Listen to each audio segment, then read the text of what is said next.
The wind cut through Grace Wellington's threadbare coat like a knife through calico. She stopped on the ridge, breath frozen in white clouds that disappeared into the gathering dark. Below, miles of snow stretched toward Stillwater. And beyond that, a single ranch lamp flickered like a distant star, warmth she couldn't reach. Her medical bag hung heavy on her shoulder, its weight a cruel joke. Inside were bandages, sutures, laudanum, everything needed to heal others, nothing to save herself. 3 weeks since the clinic closed. The sign she'd painted with such hope now gathered dust in some banker's office. No funds. They'd said, no patients who could pay. The town doctor had packed for Denver the same afternoon. His buggy loaded with instruments Grace could only dream of owning. She'd stayed, treated whoever came. The widow with consumption. The ranch hand with the infected hand. The little girl with scarlet fever. None of them had money, but Grace had taken an oath, her stomach cramped with hunger. 2 days since she'd eaten, and that had been half a potato she'd found in the clinic garden. Her body was failing, but her mind remained sharp enough to know the truth. She'd been a fool. Compassion didn't pay for bread. Service didn't buy train tickets. All her years of dedication, and she'd ended up alone on a frozen ridge, worth nothing to anyone. Grace touched the medical bag. Inside, tucked in the side pocket, was a hard biscuit she'd been saving. Her last piece of food in the world. The wind howled louder. She needed to keep moving. Stillwater was still 5 miles away, and darkness was falling fast. Maybe the boarding house would let her work for a room. Maybe the general store needed help. Maybe someone would see past her worn dress and empty pockets to the skills she possessed. Maybe it was a thin thread to hang a life on. She started down the ridge, each step sinking into snow that grabbed at her boots. On the baum fa! Yimyuk! The cold had stopped hurting an hour ago. That was a bad sign. Her fingers were numb inside her gloves, her toes distant strangers in her shoes. Behind her, the last light faded from the sky. Ahead.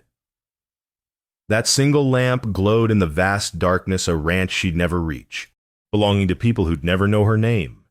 Grace's mother had died of a fever that any doctor could have treated. But no doctor came to poor homesteads where payment was doubtful. Grace had been 12, holding her mother's hand, helpless. She'd sworn then that she'd never turn away from someone in need, never let money decide who deserved healing and who deserved death. That oath had made her a good nurse. It had also made her destitute. The wind shifted, and Grace heard something that shouldn't exist in this empty white wilderness. A child, crying. She stopped, listening. The sound came again, desperate, terrified, heartbreaking. Grace turned toward it, her exhausted body protesting. Every instinct screamed to keep walking toward Stillwater, toward possible shelter and survival. But that crying was real, and somewhere in this frozen darkness, a child needed help. Grace Wellington had nothing left but her oath. She walked toward the crying. The ravine appeared suddenly, a dark slash in the white landscape. Grace crept to the edge and looked down. A man lay crumpled at the bottom, one leg bent at an angle that made Grace's stomach turn. Beside him, a small boy shook the man's shoulder with bloody little hands, crying in great gulping sobs. "Papa, wake up, please wake up." Grace slid down the ravine, snow filling her boots. The boy spun toward her, face streaked with tears and terror. "Please help my papa," he whispered. "Please." Grace dropped to her knees beside the man, mid-30s, well-dressed beneath the snow caking his coat. His leg was badly broken, bone pressing against the skin. His face was gray with shock and cold, breath shallow and rapid. "Oh, what happened?" Grace asked, already opening her medical bag.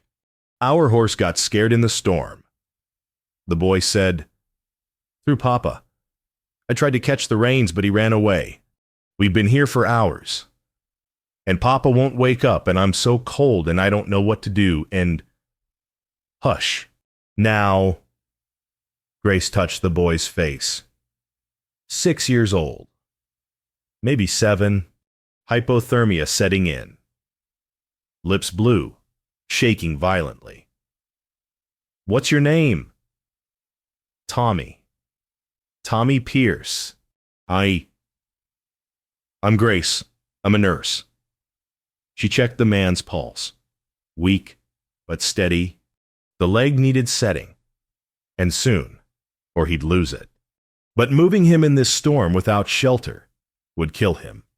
Grace looked around. A quarter-mile away, barely visible through the blowing snow, stood an abandoned line shack. She'd passed it on her way from town, never imagining she'd need it. The choice crystallized in her mind with terrible clarity. Continue to Stillwater alone, she might survive. Take these strangers to the line shack, they'd all likely freeze before morning. Tommy's small hand gripped hers. Please don't leave us. Grace thought of her mother, dying because no one came. She thought of her oath. She thought of the kind of person she wanted to be, even if no one ever knew. I won't leave you, she said.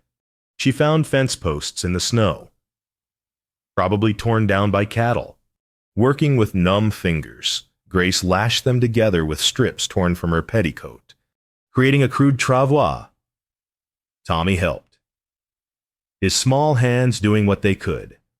We're going to get your papa to that shack. Grace said, Can you walk? Tommy nodded, teeth chattering too hard for words. Grace lifted the man, Jonathan Pierce. She assumed onto the travois. He groaned but didn't wake. She gripped the fence posts and pulled. Pain screamed through her shoulders. The travois barely moved. Grace set her jaw and pulled harder, her boots slipping in the snow. The storm intensified. Snow blew sideways, stinging her face, blinding her. Grace kept the line shack fixed in her mind and pulled. Tommy stumbled beside her, one small hand gripping the travois, helping as much as his 6-year-old strength allowed. 20 feet. 30. The shack seemed to grow farther away with each step. Grace's vision blurred. Her legs shook. The hunger and cold and exhaustion were catching up, and she'd added impossible physical labor on top of it all. She'd chosen this. Chosen strangers over survival. Chosen the oath over the easy path. Grace pulled harder. Tommy's whisper came through the wind. Please don't leave us. Never. Grace gasped and kept pulling. The line shack door hung on one hinge. Grace dragged Jonathan inside, Tommy following like a shadow. The small space was barely warmer than outside. Wind whistling through gaps in the walls, but it was shelter. It would have to be enough.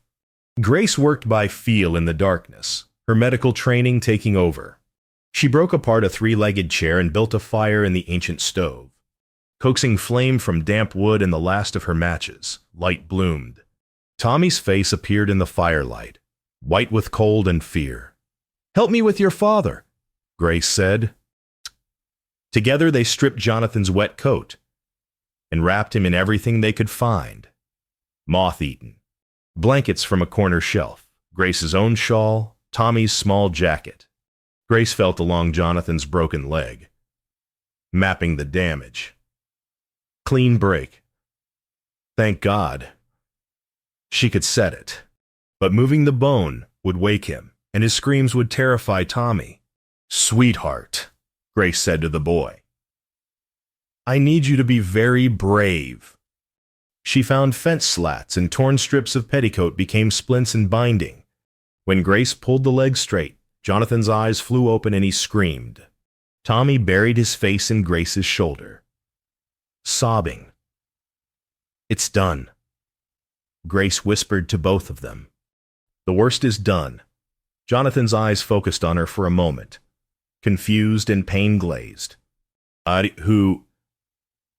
Rest now, Grace said. She had laudanum in her bag. She gave him enough to sleep. The fire grew stronger. Grace huddled with Tommy near the stove, their bodies slowly thawing. The boy shook in her arms, tears still streaming. I want my mama, he whispered. Grace's heart broke. Where is she, Tommy? Heaven. She died when I was 4. I don't remember her very good. His voice cracked. Papa tries, but he's always sad. And now he's hurt, and it's all my fault. Because I couldn't hold the horse and... Hush. This isn't your fault. Grace held him tighter. Her own body shook with cold and hunger. But Tommy needed warmth more. Your papa will be fine. I promise. And Tommy's stomach growled loudly. Grace felt her own hunger like a living thing, clawing at her insides. She reached into her medical bag and pulled out the hard biscuit, her last food in the world. She'd been saving it for the moment when hunger became unbearable. That moment had arrived. But looking at Tommy's tear-stained face, Grace realized something. This child needed it more. Here, she said, breaking the biscuit in half. Eat this. Tommy took it with shaking hands. Aren't you hungry? I ate earlier. Grace lied. This is for you. She watched him eat. Each bite she'd given away settling something deep in her spirit. This was who she was. This was what mattered. The wind screamed outside. The fire flickered. Grace's vision swam with exhaustion and hunger, but she kept talking, telling Tommy stories about brave children and happy endings, about spring coming after winter, about how the darkest night always ends with dawn. Look, she said, pointing to the frost on the window. Do you know what snow angels are? Tommy shook his head. Grace traced an angel shape in the frost with her finger. shape. You make them by lying in snow and moving your arms and legs. When you stand up, you've made an angel. I want to try. Tommy traced another angel beside hers. Then another. Soon the window was covered with angels, and Tommy was almost smiling. Grace shivered violently. The cold was winning. She'd given her warmth to wrap Jonathan, her food to feed Tommy.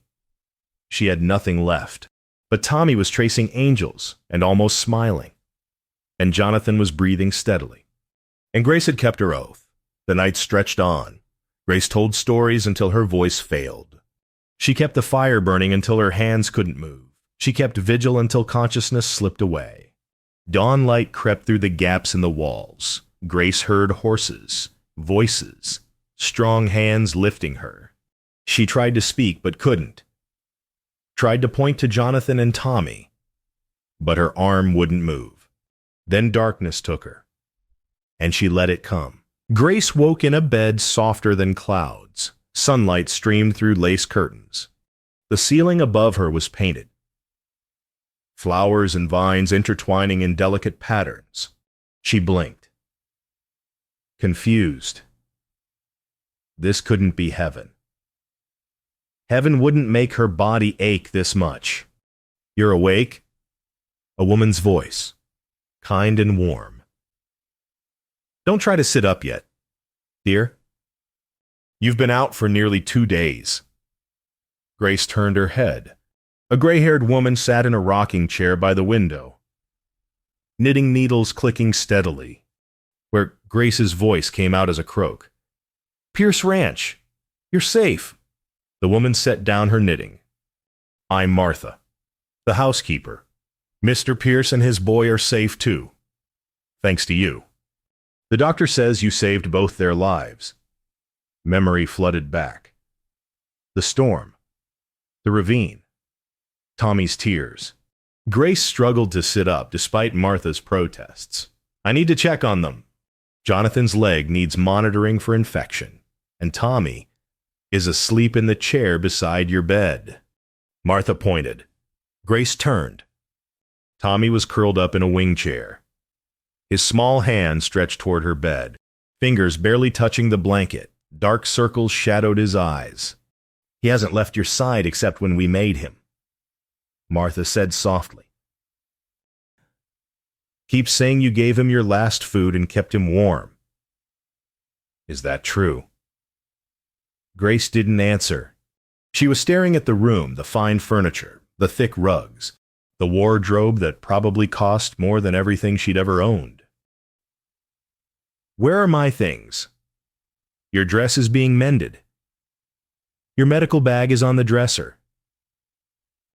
Martha's voice gentled further. You nearly died from hypothermia and exhaustion. The doctor says you hadn't eaten in days. Child. Why didn't you take care of yourself? I was managing, Grace said. The lie tasted bitter. A knock at the door. A man entered on crutches, his right leg splinted and bandaged. Jonathan Pierce looked different in daylight's strong jaw. Gray-threaded hair. Eyes that had seen sorrow. Miss Wellington, he said. I wanted to thank you. Grace pulled the blanket higher, acutely aware she wore a borrowed nightgown. How's your leg? The doctor says you set it perfectly. It'll heal without complication. Jonathan moved closer, careful not to wake Tommy. He also says you gave my son your last food while you were starving, that you nearly died keeping us warm. Anyone would have done the same. No. Jonathan said quietly, they wouldn't. Most people would have walked past that ravine. You chose to save strangers at the cost of your own life. Grace looked away. His gratitude felt heavy, uncomfortable. She didn't save them for thanks. She saved them because she couldn't do otherwise. I want to pay you, Jonathan continued. Name your price. I don't want payment. You need it. Martha told me you were walking to Stillwater with nothing but a medical bag. Where were you going? Anywhere that might need a nurse? Grace said, the truth hurt, but lying seemed pointless. The clinic I worked at closed. No funds. I thought I'd find work somewhere. Jonathan studied her. I'll pay you enough for train passage and a month's lodging, wherever you want to go. It was generous. More than generous, but accepting felt like admitting defeat. Like her work hadn't mattered, except as a transaction. That's kind, Grace said carefully. But I'll only take what's fair. Enough for train passage to Denver and a week's lodging. That's sufficient. Jonathan opened his mouth to argue, but Tommy stirred. The boy's eyes opened, saw Grace awake, and his face split into a grin. Miss Grace, he scrambled onto the bed, wrapping small arms around her neck. You're better. Papa said you would be. But I was scared. And Martha said, I had to let you rest. But I wanted to stay, in case you needed anything and saw. Easy, son, Jonathan said. But he was smiling. Grace held Tommy, feeling his heart beat against hers. This child she'd saved. This stranger who felt achingly familiar. You're staying till you're strong, Jonathan said firmly. Martha will bring you breakfast. We'll discuss payment when you're recovered. He ushered Tommy toward the door. The boy looked back, waving. Grace waved back, then lay down in the soft bed, staring at the painted ceiling. She'd saved them, and now she'd leave them. That was how the world worked. Nurses gave care and moved on. Getting attached only caused pain, but Tommy's hug still warmed her chest, and Jonathan's gratitude still echoed in her ears, and Grace felt something she hadn't felt in years. Seen, valued, needed. It terrified her. Grace stayed a week. Jonathan insisted. Martha reinforced. And Grace's exhausted body simply gave in. She spent the days helping Martha care for Jonathan, checking his leg twice daily, adjusting the splint as swelling decreased, professional work, clinical, safe. But Tommy wouldn't let her maintain distance. He appeared at her door each morning with wildflowers from the hothouse. He sat beside her at meals, chattering about ranch life and his studies and how his horse was named Thunder. He followed her when she checked his father's bandages, asking questions. Why does skin get hot when it's infected? Tommy peered at his father's leg, which thankfully showed no signs of fever. Because your body sends help to fight the bad things. Grace explained. Heat means soldiers are fighting. Does it hurt the soldiers? Sometimes, but they fight anyway. Because protecting the body is their job. Jonathan, propped against his pillows, watched them. Grace felt his gaze but didn't meet it. Something in his eyes made her nervous. On the fourth day, Tommy begged to help make willow bark tea for his father's pain. Grace showed him how to strip bark, measure water, steep properly. You're a natural healer, she said as Tommy carefully poured the tea. I want to be like you when I grow up. Tommy said seriously. You help people even when it's hard. Grace's throat tightened. Your papa helps people too. Running this ranch gives lots of folks work. But Papa doesn't smile much. Tommy said, not since Mama died. You smile even when you're tired. How do you do that? The question pierced Grace's carefully maintained composure. She didn't smile much either. Hadn't in years. But with Tommy, smiles came easier. I suppose, Grace said slowly. I smile because caring for people makes me happy. Even when I'm tired, helping others fills something inside me. Like how eating fills your tummy. Yes, exactly like that. Jonathan spoke from the bed. You have a gift, Miss Wellington. Not just medical knowledge, but something rarer. You care when most would simply treat and move on. Grace busied herself arranging supplies. I'm just doing my job, Mr. Pierce. Jonathan. And no, you're not. I've met plenty of doctors and nurses. You're different. And she looked up, finally meeting his eyes. What she saw there confused her respect. Certainly. But something warmer, something that made her heart speed. I learned from watching my mother die, Grace said quietly. Tommy had wandered to the window. Distracted. No doctor would come because we couldn't pay. I was 12. Helpless. I swore I'd never let money decide who deserved healing. That oath made you destitute. Jonathan said, Yes?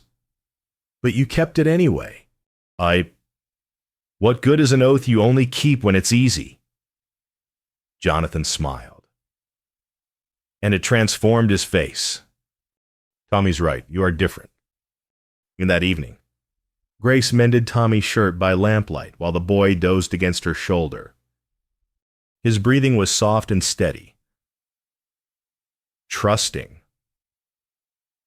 Outside. Early spring rain pattered against windows. Martha found them like that. You're good for that child, she whispered. He hasn't let anyone hold him since his mother died. Except you. Grace looked down at Tommy's sleeping face. I'll be leaving soon. Seems a shame. It did. But Grace had learned long ago not to want what she couldn't have. Wanting only brought pain. Still, When Tommy woke and insisted she braid wildflowers into his hair, like Mama used to, Grace's hands trembled, and when they laughed together at his reflection in the mirror, flowers making him look ridiculous and wonderful, Grace felt something crack open in her chest. Jonathan watched from his bed by the window. His expression was unreadable, but his eyes never left them. Later, after Tommy was in bed, Jonathan asked Martha to help him to his study. Grace heard them talking in low voices. She told herself it wasn't her business, but when Martha returned, she was smiling. "Mr. Pierce is planning something." Martha said, "Something good. I think—" Grace didn't ask what. She was leaving in 3 days. Whatever Jonathan planned didn't concern her. She lay in the soft bed that night, listening to rain, and tried not to think about Tommy's laughter, or Jonathan's smile, or the way belonging felt in this warm house. She tried and failed. Jonathan called Grace to his study on the 7th day. He stood by the window on crutches, looking stronger than he had since the accident. "Please, sit," he said, gesturing to a leather chair. Grace remained standing. Something in his posture made her wary. "I've been thinking about the future," Jonathan began. "This ranch serves as the economic heart for the region, but we lack basic health care. The nearest doctor is in Stillwater, 15 miles away. People die from treatable conditions because they can't reach help in time." Grace said nothing, waiting. "I want to build a clinic here," Jonathan continued. "Proper facility, full supplies, living quarters, and I want you to run it." The words hung in the air. Grace's heart began to pound. "I'd pay a generous salary." Jonathan said, "Enough to live comfortably. You'd have autonomy over medical decisions. You could train others, establish preventive care, serve the entire community." He turned to face her fully. You'd be saving lives." "Grace, isn't that what you've always wanted?" It was. God help her. It was everything she'd dreamed of, which meant it couldn't be real. "No," Grace said. Jonathan blinked. "No. I know charity when I see it. Mr. Pierce." Grace's voice hardened. "You feel guilty because I saved your life. You want to assuage that guilt with a generous gesture. I won't be anyone's project. That's not—" "I've seen this before," Grace interrupted. "Rich folks feeling magnanimous, offering positions to the poor, unfortunate who helped them. Then the conditions appear, the expectations, the strings attached." She met his eyes. "I won't be obligated to anyone." Jonathan's jaw tightened.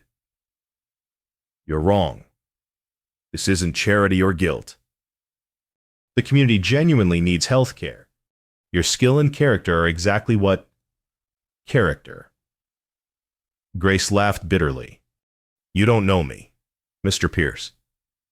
You've seen me for 1 week under extraordinary circumstances.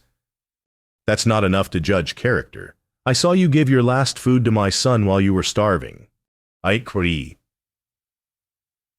That was survival instinct, not nobility. I needed Tommy calm so I could work. You taught him to make snow angels while you were freezing to death. Distraction technique. I didn't stop." Jonathan said quietly. "Stop diminishing what you did. Stop pretending you're not extraordinary." Grace's composure cracked. "I'm not extraordinary. I'm a failed nurse from a closed clinic who couldn't even keep herself fed. You want to build your charity on that foundation? It'll crumble. It's not charity." "Yes, it is." Grace's voice rose. "You're grateful. I understand." But gratitude isn't the same as actual need. In 6 months, you'll realize you don't need a full-time nurse. You'll find reasons to let me go. And I'll be back where I started, except now I'll have believed in something again, hoped again. That's worse than never having hope at all. Silence fell. Jonathan leaned heavily on his crutches, and Grace saw pain in his eyes that had nothing to do with his leg. Someone hurt you badly. He said, "Life hurt me." Mr. Pierce, I learned not to trust generous offers. Then I'm sorry. Jonathan said, "Sorry you learned that lesson. Sorry I can't convince you this is real. Sorry you're so convinced of your own worthlessness that you can't see what everyone else sees." Grace flinched. "Don't presume to know what I see." "Then what do you see when you look at yourself?" Someone with nothing to offer, except skills that couldn't save her own clinic. I see someone who saved 2 lives with nothing but determination and compassion. Jonathan said, I see someone my son laughs with for the first time in 2 years. I see someone who gives everything and asks for nothing. His voice dropped. And I see someone too stubborn to accept that she's worthy of everything she gives others. Grace's eyes burned. She wouldn't cry. Not here. Not in front of him. Thank you for your hospitality. Mr. Pierce, I'll leave on tomorrow's stage. She walked out before he could respond. In the hallway, she nearly collided with 2 ranch hands. They stepped back quickly, but not before Grace heard the tail end of their conversation, angling to become the new Mrs. Pierce. Mark my words. Pretty convenient. Finding them in that storm. Grace's face burned. She hurried past, but their laughter followed. That night, she packed her mended dress and cleaned medical bag. Martha brought supper, but Grace couldn't eat. The housekeeper sat on the bed. You're making a mistake. It's my mistake to make. That boy loves you. Mr. Pierce respects you. The whole ranch could benefit from. I won't be pitied. Grace said firmly. Not by you. Not by Jonathan Pierce. Not by anyone. Martha sighed and left. Grace lay in the dark, listening to the house settle.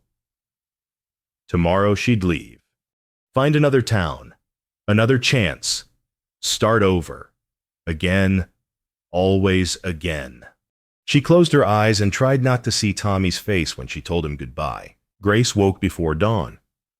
The stage left at 8. She dressed quietly, gathered her belongings, and opened the door. Tommy stood in the hallway, tears streaming down his face. Please don't go. Miss Grace. Grace's carefully constructed walls crumbled. She knelt, and Tommy threw himself into her arms. I have to, sweetheart. Why? Tommy sobbed into her shoulder. Don't you like us? Did I do something wrong? No, Tommy, never. You're perfect. Then why Papa says you could stay forever? He's building a clinic and everything. Tommy pulled back, looking at her with his father's gray eyes. Papa's different when you're here. He smiles. He talks to me more. He's not sad all the time. Grace's chest ached. Your papa will be fine. Hide it in me.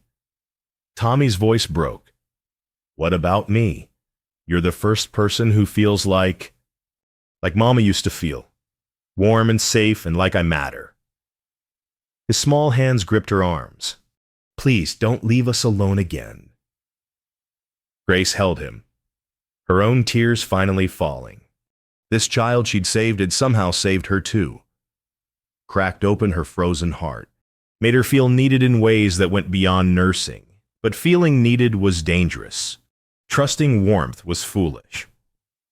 She'd learned those lessons in blood and disappointment. I'm sorry, she whispered. I'm so sorry, Tommy. She stood, gently detaching his hands. Tommy's sobs echoed in the hallway as Grace fled down the stairs. The pre-dawn darkness outside felt appropriate. Grace walked toward the barn where the stage would arrive, her medical bag heavy, her heart heavier. Inside the barn, lamplight glowed. Jonathan stood by a stall, leaning on his crutches. He'd been waiting. You'll break his heart. Jonathan said quietly, He'll forget me. He won't. And you know it. Jonathan moved closer. Why are you really running, Grace? I'm not running. I'm making a sensible decision. You're terrified. The accusation stung. Because it was true. Grace set down her bag, suddenly too tired to hold it. Yes, she said. I'm terrified, satisfied. Of what? Of wanting this. The words burst out. Of wanting to stay and build that clinic and watch Tommy grow and be part of something that feels like home. Because every time I've wanted something, it's been taken away. She turned to face him. My mother. My clinic. Every patient I couldn't save because they couldn't pay. I give and give and give. And I end up with nothing. So yes, I'm running. Because staying means hoping. And hope has only ever destroyed me. Jonathan was quiet for a long moment. When he spoke, his voice was rough with emotion. After my wife died, I closed my heart. Told myself providing for Tommy was enough food, shelter, education, the physical things. He looked toward the house. But I was lying to myself. Tommy needed more. He needed someone to teach him joy, not just duty. Someone to make snow angels while the world was freezing. Grace's breath caught. I've been a coward. Jonathan continued. Hiding behind work and wealth because grief was easier than living. Then you appeared, starving and freezing. And you gave everything for strangers. You showed me what real courage looks like. He moved closer. It's not about having resources, Grace. It's about giving from poverty. You taught Tommy that lesson. You taught me. I'm not offering charity, Jonathan said firmly. I'm offering partnership. This community needs healing, medical and otherwise. My son needs someone who sees his heart, not just his inheritance. And I need to learn how to live again, not just survive. His eyes held hers. You taught Tommy to make snow angels while you were freezing. That's not poverty, Grace. That's richness of spirit I've never possessed. That's what I want for this ranch, for this community, for my son. That's what I'm asking you to share. All your palm mime. Grace's tears fell freely now. And what do I need? Mr. Pierce. Jonathan's voice was gentle. To believe you're worthy of everything you give to others. To accept that your value isn't in what you own, but in who you are. To understand that sometimes grace receives instead of only giving. The words hit like a flood breaking through a dam. Grace had spent years defining herself by her lack no money, no position, no family. She'd measured worth by external measures and found herself wanting. But Tommy's love wasn't measured in dollars. Jonathan's respect wasn't transactional. The healing she could provide wasn't diminished by her empty pockets. She'd given her last bread to a stranger's child. She'd risked her life for people she didn't know. She'd kept her oath when keeping it cost everything. That was worth. That was richness. Grace looked at Jonathan. really looked. She saw a man who'd lost his wife, closed his heart, and was choosing to open it again, choosing vulnerability despite risk, choosing hope despite grief, if he could be that brave. Could she? I'm afraid, Grace whispered. So am I. Jonathan said, but I'm more afraid of sending you away and spending the rest of my life wondering what we could have built together. Grace closed her eyes. She thought of Tommy's tears, Martha's kindness, the lamplit evenings and wildflower braids and the way belonging felt in this warm house. She thought of her oath, her calling, her mother's death that started it all.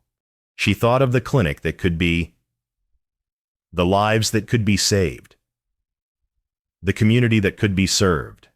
And she thought of a 6-year-old boy who needed someone to teach him snow angels. Grace opened her eyes. You can measure a person's worth by what's in their pockets, she said slowly, or by what's in their heart when those pockets are empty. Jonathan smiled. Yes.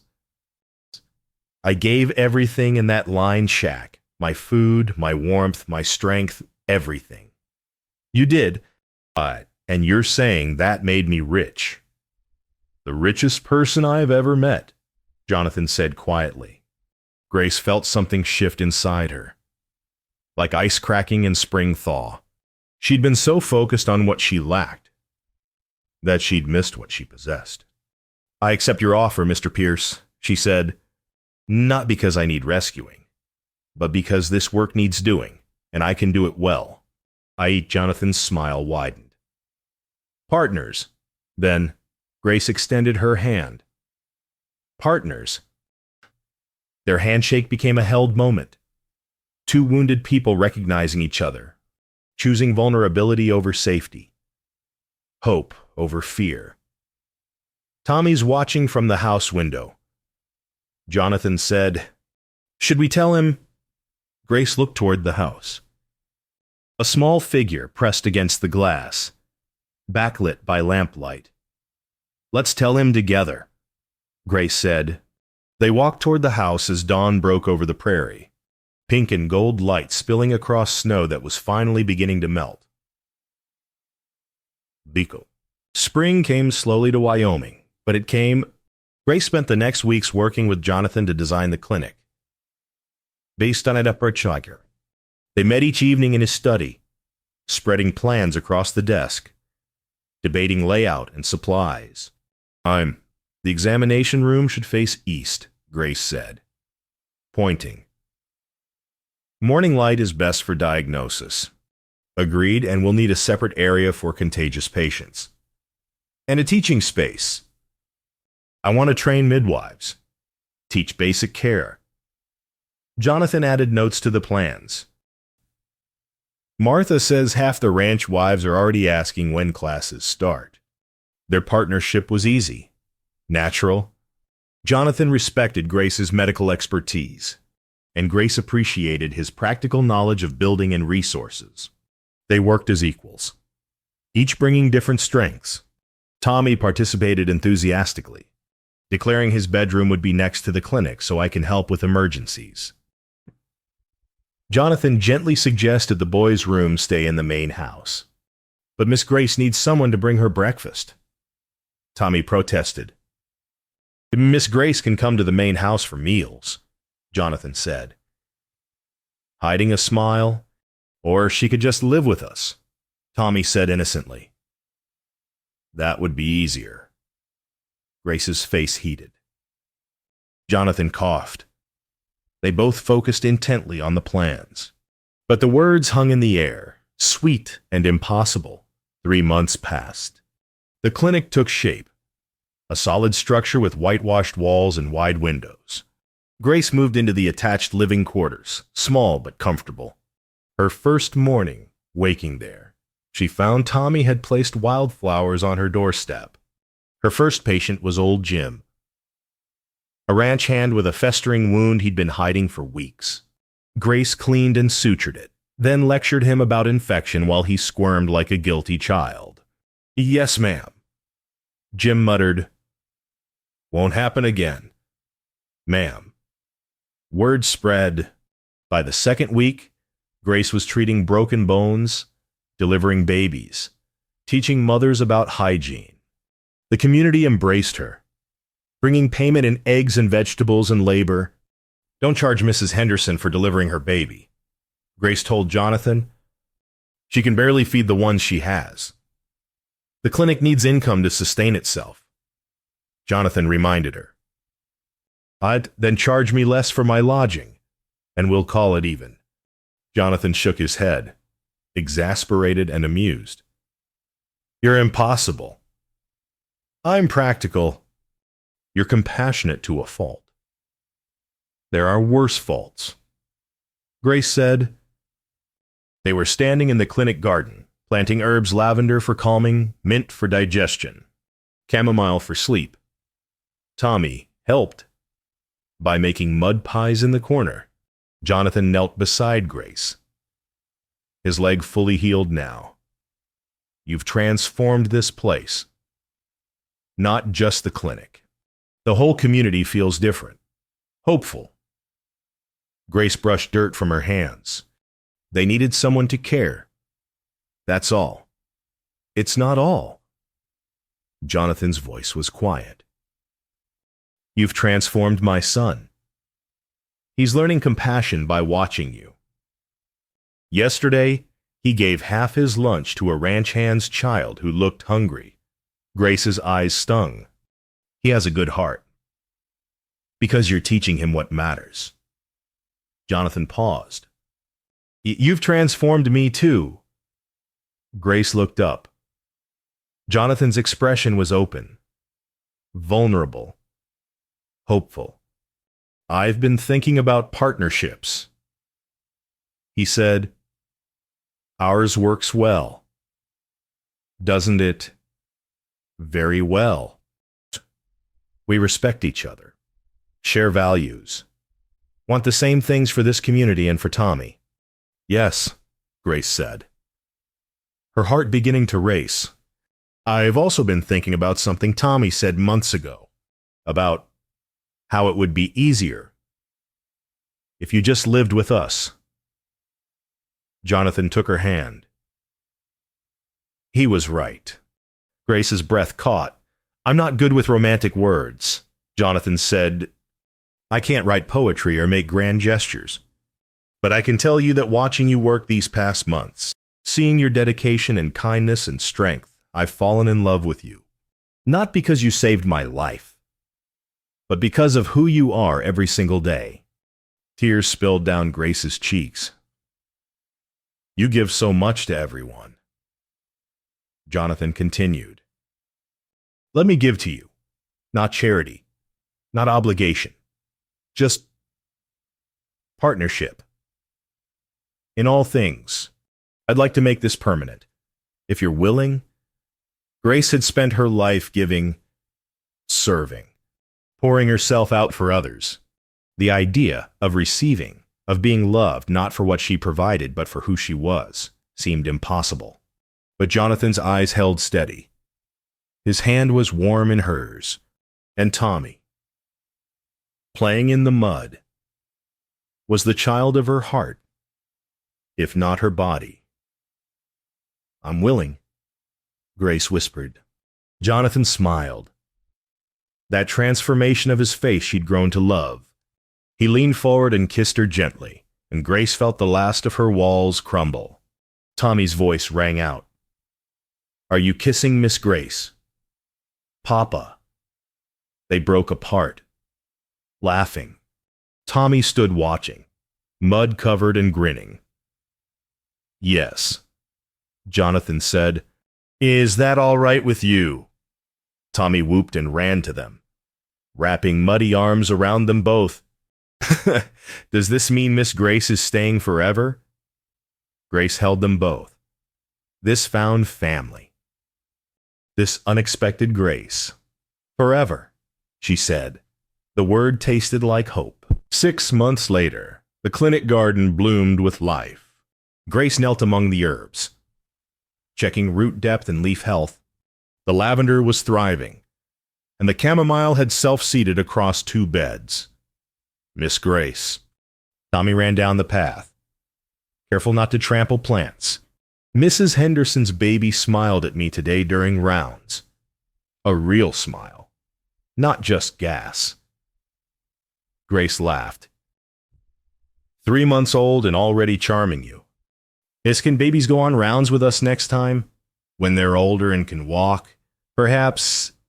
Tommy was 8 now, taller and more confident. He accompanied Grace on her visits 3 days a week, carrying her medical bag, learning anatomy and compassion in equal measure. Yesterday, he'd held an elderly man's hand while Grace sutured a wound, talking quietly about his garden, to distract the patient from pain. Jonathan appeared on the path, dusty from working with the ranch hands. He kissed Grace's forehead before kneeling to inspect Tommy's mud-caked boots. Were you helping in the garden, or building dams again? Both, Tommy said cheerfully. Miss Grace says I'm very versatile. Miss Grace is generous with praise, Jonathan said, eyes twinkling. Grace swatted his arm playfully. They'd been married 4 months. A simple ceremony in the ranch house with Martha crying happy tears and Tommy as ring-bearer. Oui, j'essaie d'art. Grace wore a dress Martha had sewn, blue as summer sky, and carried wildflowers from the clinic garden. The community had celebrated for 2 days. Grace still found jars of preserves and knitted blankets on her doorstep. Gifts from grateful patients who had little to give but gave anyway. She understood that now. Giving from poverty was the truest gift. The clinic had transformed the region. Grace had trained 6 women as midwives and basic caregivers. Together, they'd reduced childhood deaths by half and taught families about sanitation and nutrition. Grace charged those who could pay, treated free those who couldn't, and somehow the accounts balanced. Jonathan had stopped questioning her methods. You defy economic logic, he'd said last week. Reviewing the ledgers, I follow heart logic, Grace had replied. It always works out. Now, watching Tommy chase a butterfly through the herb garden, Grace felt peace settle into her bones. This life she'd built partnership with Jonathan. Motherhood with Tommy. Service to the community was richer than anything she'd imagined in those dark days walking toward. Still water. Look. Tommy pointed. The last snow is melting. In the corner of the garden, where shade lingered longest, a patch of snow remained. Tommy ran to it and carefully traced a snow angel in the slush. Grace's throat tightened. That night in the line shack felt like another life, the hunger and cold and fear. BC. But it had led here. To this warm spring day, this garden, this family. Grandma Martha says suffering teaches us appreciation, Tommy said, standing to admire his angel. Do you think that's true? Grace thought of her mother dying because no doctor would come. She thought of the clinic closing and walking alone through the storm. Yod, she thought of every hard choice and sacrifice that brought her to this moment. I think, Grace said slowly, suffering teaches us what matters. And then, if we're very lucky, we get to build a life around those things. What matters? Tommy asked. Help her. Helping people when you have nothing left to give. Grace said, choosing compassion over comfort. Making snow angels while you're freezing. Because someone needs beauty more than you need warmth. Oh, Tommy nodded seriously. Processing. Then he grinned. And kissing people you love in mud gardens. Jonathan laughed. Exactly that. The 3 of them stood together as afternoon sun warmed the prairie. Around them, The clinic hummed with life mothers bringing children for checkups, ranch hands getting wounds dressed, midwives learning new techniques. Grace had spent years measuring worth by what she lacked. Now she understood worth differently. It wasn't in bank accounts or possessions. It was in the lives touched. The pain eased, the hope restored. She'd given her last piece of bread to a stranger's child and found a family. She'd risked her life for people she didn't know and found purpose. She'd opened her frozen heart to love and found home. You couldn't measure that kind of richness in dollars. Come on, Grace said, taking Jonathan's hand and Tommy's. Mrs. Chen is due for a visit, and I promised to check her daughter's ear infection. They walked toward the clinic together, backlit by spring sun, their shadows long and intertwined on the warming earth. Behind them, Tommy's snow angel slowly melted, returning to the soil to nourish the garden's roots. And in the herb beds, new growth pushed through old ground, green and strong and reaching toward light. They're tall. End.